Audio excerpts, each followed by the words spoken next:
Hey, good evening, everyone. It's Sunday night, 8 o'clock, and we are live. Bailey Hillman here. I am so glad that you are jumping on and joining me this evening. We have lots to talk about, so make sure you grab your drink. Tonight, I'm doing the Diet Dr. Pepper with cream soda. You can't forget the cream soda part. You guys should try it. It's actually pretty good. All right, we have several people joining. Hello, good evening. Tonight, we've got some great things to talk about. We're going to recap our Positive in the Present 21-day challenge that everyone, I hope, has joined in and done with me. We're also going to talk about Memorial Day, which is tomorrow. I'm going to have a special topic to talk about with the final salute and a final farewell, so you're going to want to stick around for that and ideas on how to do so. And then I have a question at the end that I'm going to be asking, so I would love your input if you don't mind. So let's get started. So you guys grab your drink and let's get started. All right, so the first thing, the Positive in the Present 21-day challenge. I know that many of you were on the journey with me, and I just have to say it has definitely made a huge impact in my life. I hope it has done the same for you guys. I have definitely noticed how much more positive I am, whether it's at work or even at home. I told my husband one day I'm just walking around like so grateful for things.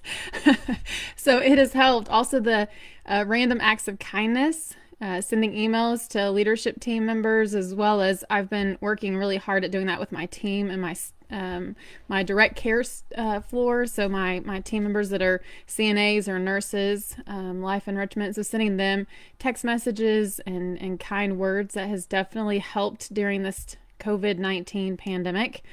So let's recap what those Positive in the Present things were. If you missed the Facebook Live, it's May 3rd, so you can go back and watch the video. It's also posted on our YouTube channel, which we have. If you could go over there and like and subscribe, please, that would be fantastic.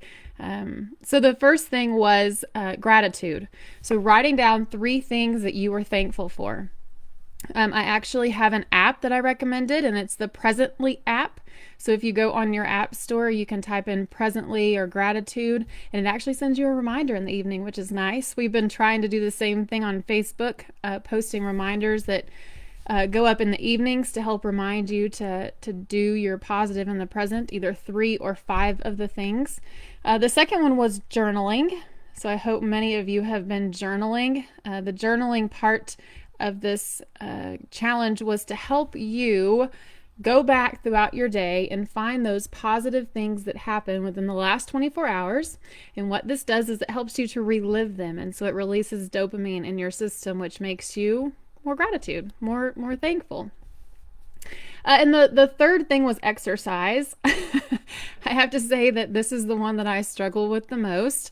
I am exhausted. I have a 10-month-old plus the administrator of a nursing home, and during COVID-19, it has not been that easy to find time for me and time to exercise. But like I had told you before, it doesn't take an hour, not even 30 minutes. If you could just do a few squats or some sit-ups, it's very helpful just to get your body moving. So getting up and moving around.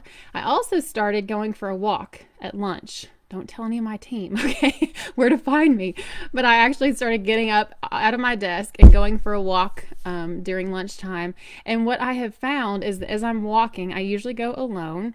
While I'm walking, I'll listen to a podcast. And so I'm trying to build my leadership skills and learn and continually grow. And so during that time, it's a great time for me to listen to a podcast and get outside, enjoying the fresh air. And it's so pretty here right now. The fourth thing was meditation. So really focusing inward, whether that's through prayer or just refocusing for the day. And this takes some time. I definitely, in the mornings going to work, I have to sit and really focus on getting myself prepared for the day. And then coming home, I've tried to do the same thing, is to focus myself, get rid of everything, all the chaos that's been going on at work, so that I can be present at home.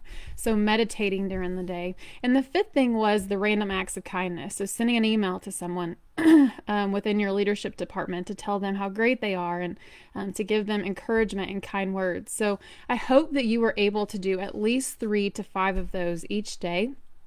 They say that over 21 days, some people say 21, some others say 30, but it helps you to build a habit. And so hopefully this is a new habit that you have to be positive in the present. It really helped me as well to be able to stop and think, how can I respond to this positively? Not just initially react and be incredibly negative. So sometimes we just react to things, and it's not always the positive way to respond. And so again, I hope that you enjoy the challenge. I know I've heard from several of you, so I want to give a shout out to Kimberly and Julie and Denise and Patty and Jennifer. I know you guys were with me along the way. You were very interactive on all of our posts. So thank y'all so much for being there and supporting us, as well as taking on this 21-day challenge. I have a comment from Patty. She says, it has helped a great deal as the week goes on and the energy gets drained. Don't we all know that happens? It helps keep a positive perspective. So it sure does. It keeps us positive and focused on what really matters. And then at the end of the day, we're able to recap and go back and really reflect on the things that have happened that were positive in our lives. So I'm hoping that you enjoyed that. If you would comment down below if you were able to join us for the 21-day challenge. We would love to hear your experiences and how it has helped you and what you have noticed and the changes that you have noticed in yourself as well as those around you. Please like and share this so that others can also be positive. I know that we had posted one day about negativity and how you can, if you're positive, then you can just ignore the negativity around you. And I know that during COVID-19, especially right now, there's a lot of negative media and attitudes within the company that, you just have to overcome those. And so by you being positive and sharing this, maybe others will help and you can start a new challenge, maybe your own 21-day challenge. So with Memorial Day coming up tomorrow, I wanted to talk about veterans, but more specifically, I wanted to talk about your veterans and how you're honoring them at the end. So after a veteran passes away in your community, I want to know how you are able to honor their life, honor their family as their body is being taken from your building. So I call this a final salute, and many places have it. There's hospitals that do final salutes. There's long-term care facilities that do final salutes, and everybody does them a different way. But I want to give you some tips and tricks tonight on how you can start a final salute or a final farewell for your residents and your veterans in your community. If you have one, please comment. Let us know that you have one. And if you do, we love to know the details on how you manage your final salutes and who's in charge of them and the processes that you have put in place. It would be interesting to see how all of us are handling this differently. But I have to say that during COVID-19, in my building specifically, it's very unfortunate, but we have lost a lot of residents. We have had residents who have been passing, and not because of COVID-19, but honestly, I believe they've been passing because of broken hearts. And that is the hardest part, especially as an administrator and leading a team and having regulations telling you that families are not allowed to visit. Our residents know this. I work in a 100% dementia care nursing facility, so all of our residents have some form of dementia. And even though they've got dementia, I have to say that they have noticed when their families are not there. We're losing a lot of residents in our more severe stage house, which is even harder because those are the ones that aren't verbally able to communicate any longer. But the families who have come routinely day in and day out, it's those residents who right now are struggling the most. And so I've got a campaign started that my assistant and I are going to be working on in how to help regulations start making some noise on that. Having families not visit is not right. Families are just as essential as we are as healthcare workers. And so if you agree with me, comment below that you agree. What is your facility doing to help combat the loneliness and isolation that your residents are feeling from their families? I hope that you guys have put something into place. So let's talk about the final salute. So the final salute is a time where you can honor your veterans. So I'm going to talk about a final salute and a final farewell. Okay, the final salute is going to be for your veterans in your community. The final farewell is going to be more for your non-veterans. So it could be male, female, both genders, and on either one. So the final salute is for the veterans. In this process, I'm going to tell you kind of what it looks like.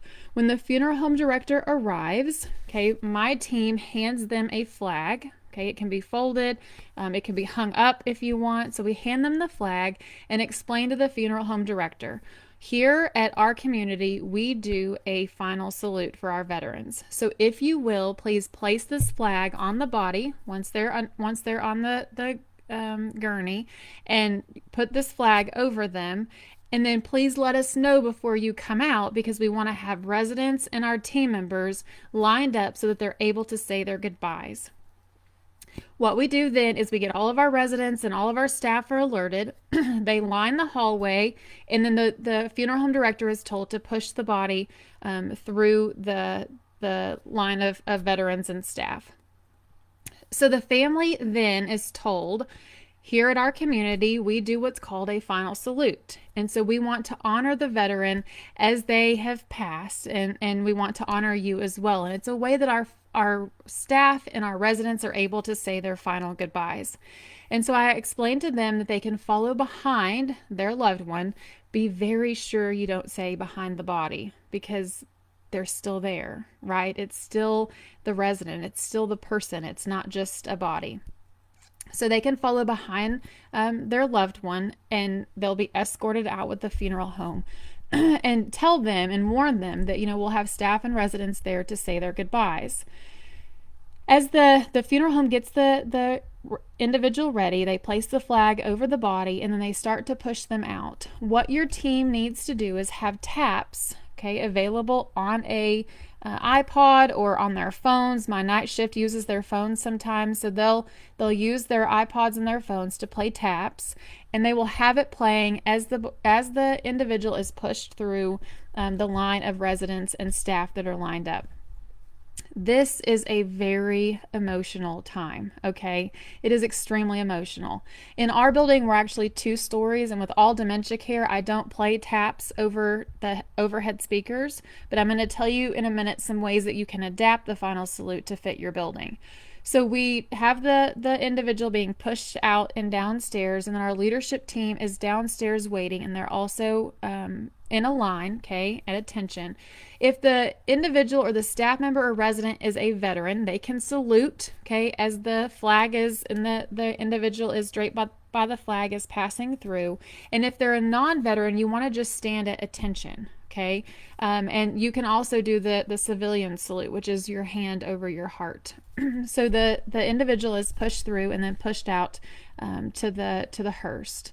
You can either have all of your staff follow the resident and the family out into the parking lot and then say your final farewell, or you can just have them staying in the area. We do the exact same thing for non-veterans. We call it our final farewell. However, this time taps is not played. Taps is only played if you are a veteran. But we could play Amazing Grace, or if you know another hymn that is one of your residents' favorite hymns, they can play that as the individual is pushed out of your community. And with non-veterans, we try to drape them with a quilt. So either their favorite quilt, you could have a quilt made that your community makes and gives to the family as a remembrance of their time there at your community. Something very meaningful and special. So the flag and the quilt go with the individual. So they're going to go with the funeral home. This has got to be communicated to the funeral home, because many times the flag is given by the funeral home and not by the community. So you could get very confused. If you put the flag on, the funeral home will be like, wait, should I leave the flag or take the flag? Or they'll even return it. I've had some that didn't quite understand what we were doing, and they actually returned the flag back to the community. So let's break this down into steps. The first thing is you have got to educate your staff. So to do a final salute, you must educate your team members on how to accomplish this. And so you want to make sure you educate everyone. You got to have your life enrichment department, your dietary, your housekeeping, your management staff, okay, your night shift. Okay, night shift is very important because a lot of our residents pass away in the evenings and the night, and engagement, life enrichment is not there to play the taps or the Amazing Grace or to find the flag. So you want to make sure that everybody is aware of how this process takes place. So you want to educate your staff. Okay, educate them on the whole process, what their responsibilities are, and why you're doing it. Okay, we even have an opportunity for our staff to do an employee giving to our final salute and final farewell funds. And this gives them the opportunity to say, you know what, I gave money to help buy the flag that's draped over my resident. I've given the money to help buy the quilt that's draped over my resident. And that's a way that I can honor those who I take care of. And so it's extremely meaningful for our staff. You also want to educate your families. Okay, whenever I took over in this building, we didn't have a final salute or final farewell. So we initially started educating in our care conferences, educating the families. There's also a letter that you can send out, and I have a final farewell bundle and final salute bundle that you can download. It will be posted on our website, and so I will put the links and stuff below. We're going to launch it, so you'll see it all over our Facebook page whenever we launch this. But in there, it's going to have a letter that you can send out to your family members to educate them on what is a final salute, what is a final farewell. I will tell you that some families may not want to have a final salute for their loved one. I know my grandpa was in Vietnam, and he didn't want anything to do with military honors. He didn't want them at his funeral. He didn't want them at all. He was very private about it. He did not want to remember that time in his life, and so he refused. He actually shredded up his DD-214. We didn't even have that document. So he did not want a final salute or a final farewell, and that's okay. Okay, it's each individual resident. You also want to educate your residents. Okay, you have got to communicate this and educate. A good place to do this would be in your resident council meetings. Okay, you could educate them there. You can also send out a notice. You could also start a committee. All right, residents love, especially veterans, they love to be a part of planning how you're going to honor one of their fallen veterans. They love that. And so having a committee present in a committee meeting and having them decide on what the process looks like and how you handle this is a very doable. Okay, it's a great idea. So you have to educate your staff, you have to educate your families, you have to educate your residents, and you also must educate your funeral home directors. So if you're in a building like mine in a large metroplex, there is no telling who is going to show up at that door to get your resident. And so you want to make sure you have the education, and everyone who might be coming in contact with a funeral home director will be able to explain this process. However, if you're a small town and you have just a few funeral homes that would come and get your residents, then you could send out a letter. Okay, and the letter is also going to be included in the final salute bundle that we'll be advertising or marketing here later. And it's going to be free to you, so there's no cost to it. And so you want to make sure you educate them on, if you come to my building and take one of my residents, here is the process that's going to occur. Okay, so you've got everybody educated. You have to start there.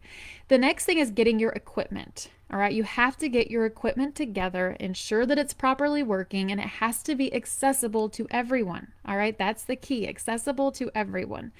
And so in our building, we do not play taps or Amazing Grace over the loudspeakers. We could, however, taps is something extremely meaningful. Okay, it has purpose and meaning behind the song for veterans.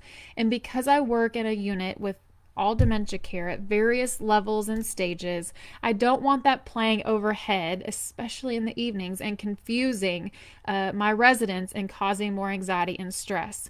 So instead, we have it on our small iPod that we also use for music and memory, and we're able to play it around in the same environment that the individual is pushed through the line.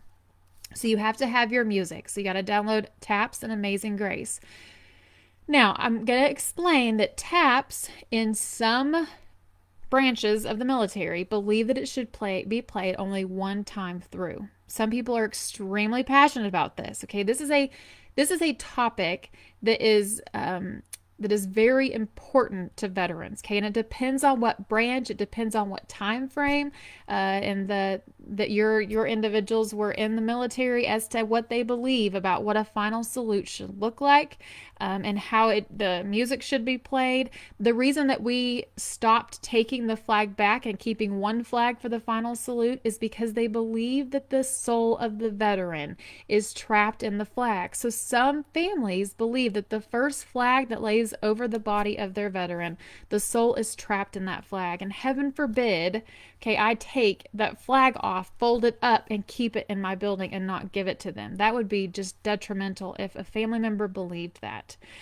So we have to have our music. So download it. Make sure you have it multiple times. Make sure it's not played on YouTube where a commercial is going to pop through. I mean, you want to make sure you think through, how am I going to ensure that the music doesn't get interrupted and that it's working properly? If you are going to play it overhead, you can put it on a CD player with the microphone to your overhead speakers right in front of it. Ensure that the sound, okay, is going to be good, and then you could play it there. The other thing is your flag, okay, and your quilt. So the flags can actually be purchased. Okay, you can purchase one. They're in our area, we can get one for about $70 a flag, which could be very steep for some buildings. So you can also download the form VA 27-2008. Okay, so VA 27-2008. If you look that document up online, you will see that it is actually a form that you can take to the post office. You can retrieve the flag that is meant for that veteran and give the paper back. So here's what it looks like. You can have 3 or 4 flags, depending on how many veterans you have in your building and how many you expect to pass at one time. So you can have your flags already prepared. Maybe it's 2 flags. I would take them to the cleaners, get them pressed, and you would purchase the first 2. Okay, so you got to purchase 2.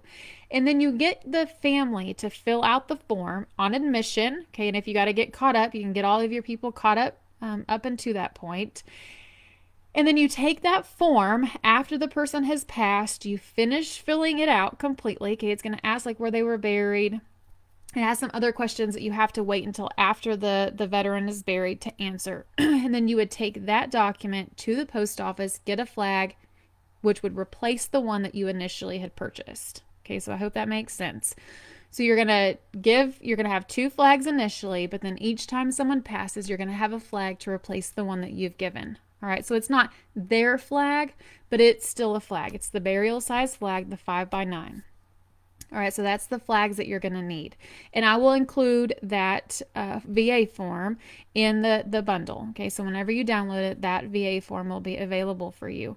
It is a process, okay? You may have to get your admissions person involved with you so that you're able to get the process down and that y'all are able to move this through very smoothly. All right, if you do not have access to the DD-214s, some of the post offices will give it to you without it. Others say, no, you have to show that they've been honorably discharged. Okay, so you might want to work through the process prior to getting all of the documents filled out.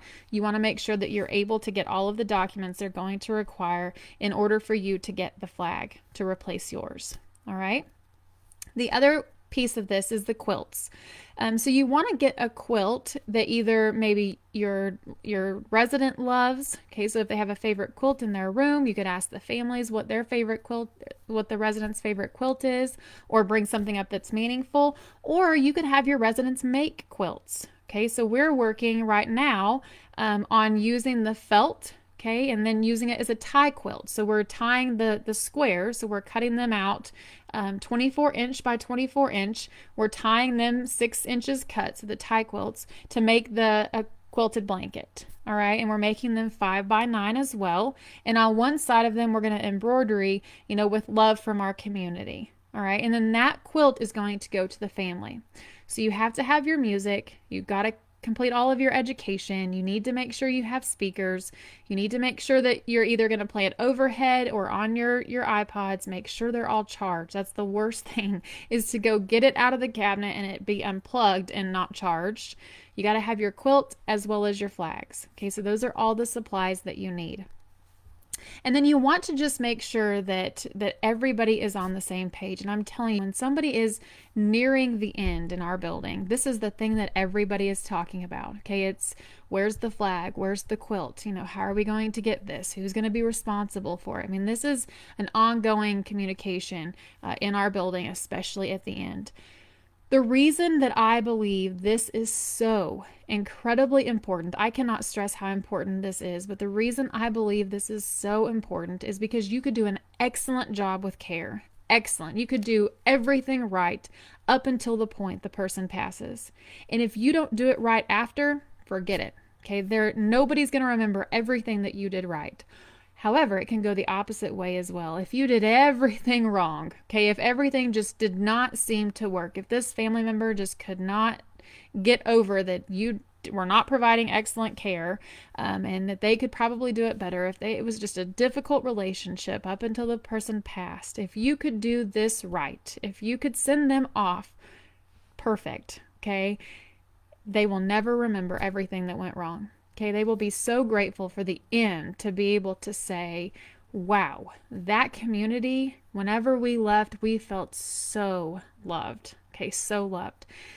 This is also incredibly important for your team members. Okay, we just recently lost one of our dear residents. Okay, one that had touched a ton of my team's lives.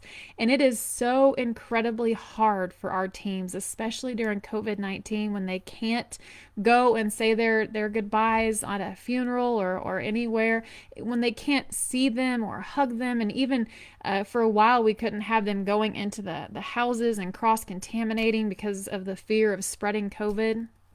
But it is a way that our team can say their goodbyes. Okay, they're able to stand and honor the resident who is passing by and say their final goodbyes to them as they're leaving the building, knowing that they sent them out well. Okay, they sent them out well. They have honored them during this time very well. We've given good, excellent care.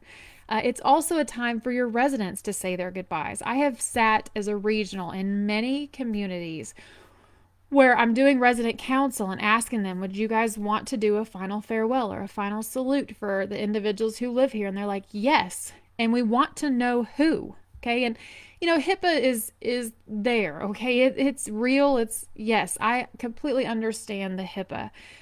But however, if you get them to sign a document saying that it's okay for them to have their name announced as you're getting ready to do the final salute, so attention, all staff and residents, please take a moment of silence to honor, John Smith. Okay, and allowing them to know that, you know what, I'm going to step out here and I'm going to salute this flag and this veteran who's coming through to say my goodbyes, and it's John Smith. Okay, I know who this person is. And their comment to me in the past has been, I don't know who, or what happened to my table mate. They just sit and wonder, okay, who was that we gave the final salute to? Who was that was, pushed out by the funeral home? Where did my table mate go? They get really close to each other whenever they're eating meals. And so giving them the respect enough to say, this is who you're honoring, okay, at the last. So giving the residents that information and allowing them to say their goodbyes. I want you to be prepared, okay? Because many times the residents will stand to salute the flag even if they have not stood in a very long time. Okay, I always make sure that I have team members spaced out between the residents to ensure if they do try to stand from their wheelchair that they're not going to fall, because I'm telling you that is very important for a veteran to stand when they hear taps, when they see the flag and the body being pushed through. Okay, that's a very important moment in that time. So be very careful as they're standing. So they're able to say their goodbyes. So I want to give a few other just tips, okay, on things to do.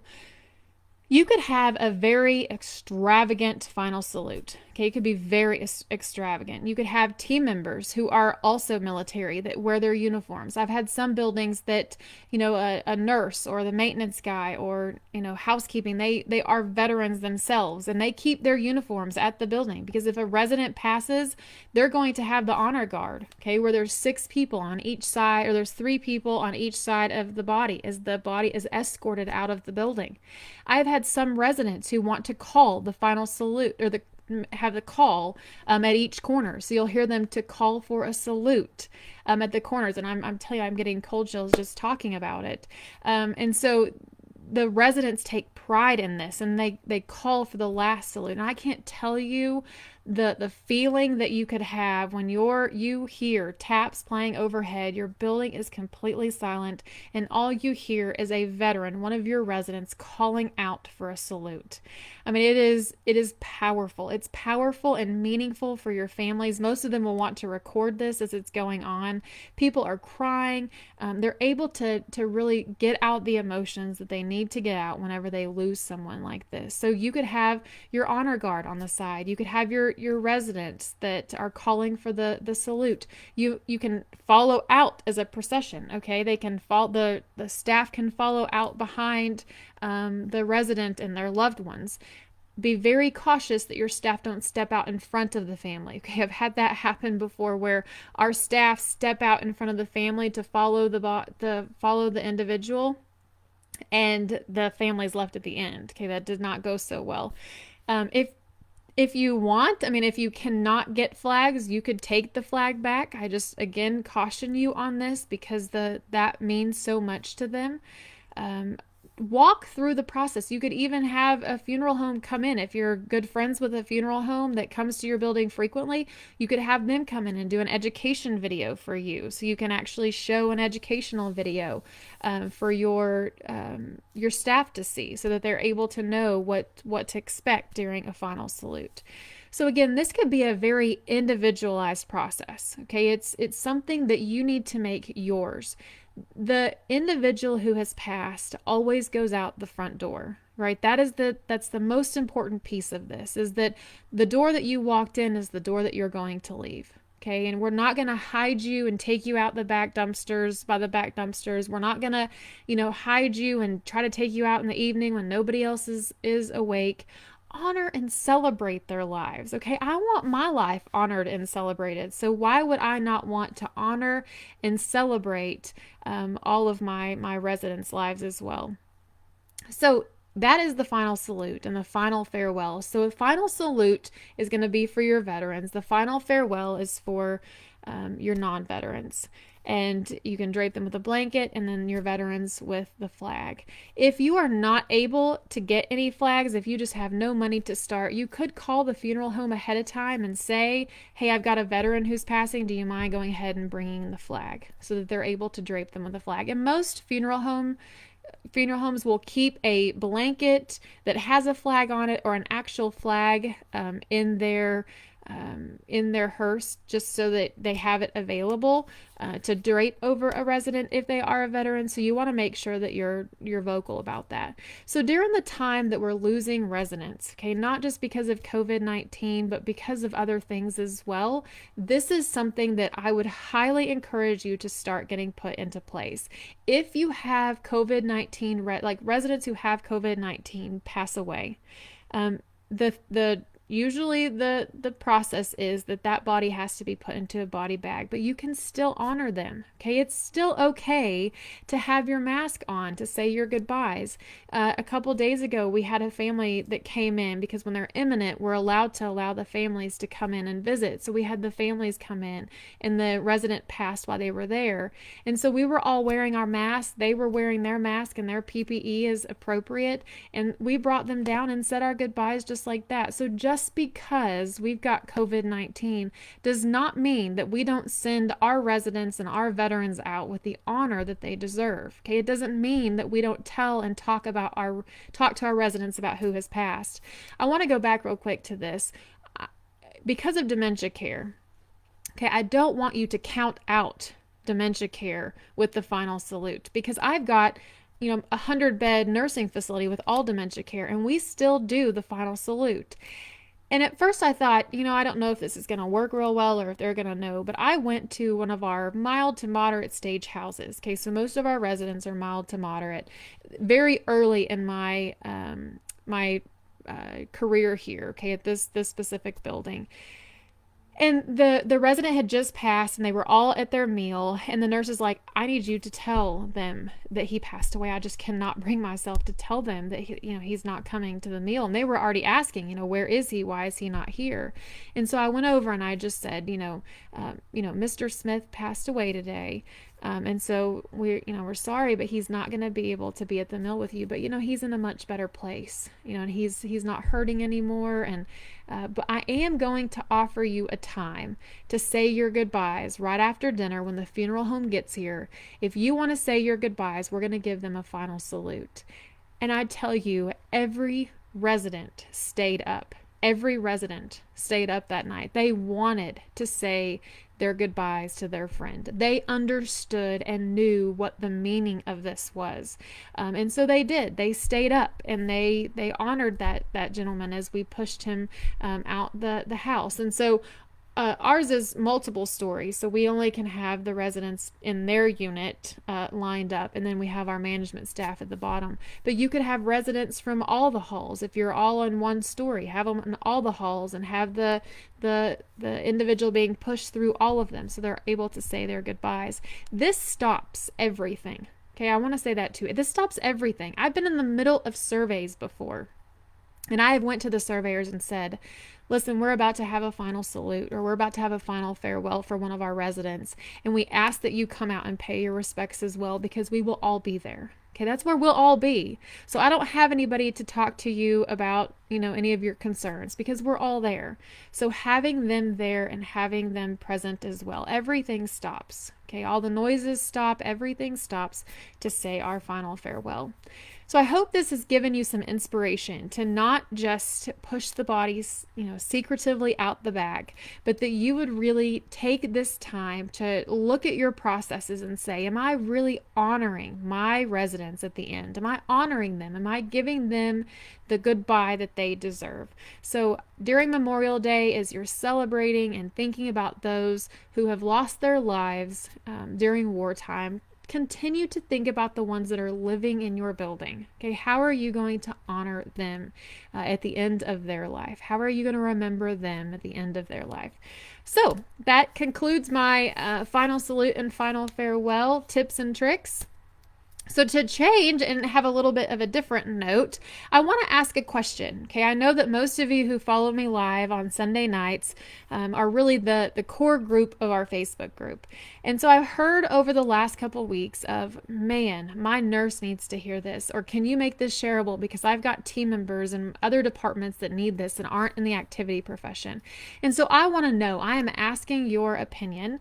We have decided that we may change the Facebook group to include all healthcare professionals, not just activity professionals, but senior living professionals. I want to know your opinion on that. Okay, is this a group that you would want to see just for activities, and you want to keep the information, just with the activity profession and recreational therapists and probably some therapists, or is this something that you feel like other team members may benefit from? Because we've been posting these to our YouTube page in order for them to be shared, but I want so badly for us during COVID-19 to work on breaking down the silos. Okay, in order for us to make it through this, the world is looking at us and it's so negative. Okay, I'm just so tired of hearing how terrible nursing homes are doing. I'm so tired of hearing how, we're the ones having to get all of this testing done because we're the hot spots, and they're not asking our opinions or listening to us very well. And so I want a place that we can break down the barriers, no matter if you're a social worker, activity professional, therapist, marketer, admissions coordinator, whatever your role may be. You could join this and not only learn about, best practices, in senior living, like the final salute and how to honor love your residents and honor the family members, but you could also learn about leadership. Okay, I think every department needs leadership. During a pandemic, during a crisis like this, a lot of times your team members look to their leaders, and your leader is not just your administrator. Okay, believe it or not, they are not your only leader in your building. You are a leader. Your social worker is a leader. Okay, your housekeeping staff is a leader. Okay, they are leading the pack as well. And so growing and learning about leadership and how to better enhance the lives of our residents as well as the lives of our staff is something I am so incredibly passionate about. And instead of having to post it in multiple places to share, I have thought about just changing this group to being more of an overarching group for all professions in order for us all to grow and change together during this crisis. So if you will, please comment. Okay, please comment below if you think that would be a great idea, a good process for us to switch over the group. I know many may not even notice that it switches because I am like many. I'm a part of many groups, and sometimes it'll say they changed the name of the group, and I don't even really pay attention. So I know some of you may not. I know the majority will not realize it, but I know that the ones that are really true to this page and are really here to learn and grow with me are on and listening and watching, especially this Facebook Live that's 40 minutes long until the very end. And so I want to ask, please let me know your thoughts. Okay, would you be open to having our group change so that all of our disciplines within senior living can enjoy the benefits of the education and of the trainings that we're offering? So I hope to hear from you all. And if anybody has any questions, post them also below and I will definitely get back with you. Sometimes I even try to do videos on certain topics that you post. I know last week we had several great questions, so make sure to take a look at that last Facebook Live that happened last Sunday. And thanks for getting on with me. I know it's a holiday weekend. Many buildings are getting tested for COVID this week. This weekend. I am so sorry if that is one of you, but you guys hang in there, okay? We're going to make it through this together. So last time I actually had forgotten to pray over all of us. And so I want to end this Facebook Live with a prayer, praying over all of you who are listening and watching for strength in the coming weeks, because we're all about to face something that is going to be incredibly difficult. Okay, as we're testing and getting results back with staffing challenges and everything else that comes along with COVID-19 and the residents still being isolated and the families and the declines that we've seen, we need miracles. Okay, we need answers and we need change right now. And so I want to pray over all of us, and I hope that this Facebook Live on Sunday nights is able to energize you and get you ready with a new, fresh perspective to start the week. So if you will, pray with me. God, I come before you this evening. God, I just thank you for the people who have popped on and off of this Facebook Live. God, the ones that are still watching to the end. God, I just thank you for their life and their dedication to their residents. God, I pray that you would just bless everyone that is watching, whether they're watching live or watching it recorded.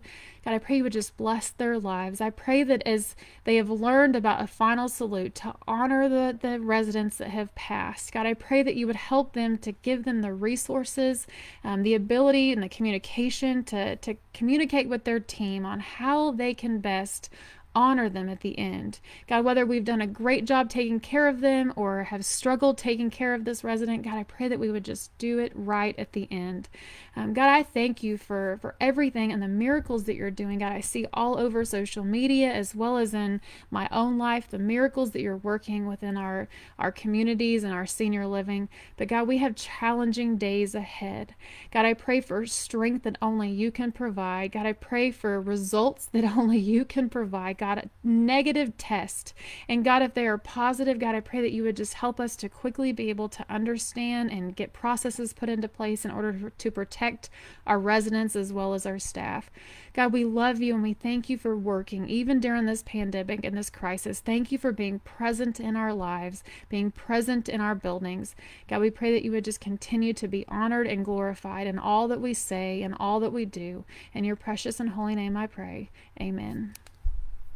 All right. Well, you guys have a great week. Again, thank y'all so much for joining me. I will be live again every Sunday, 8 o'clock. So next week, 8 o'clock, I got new information for you, so you're not going to want to miss. Thanks.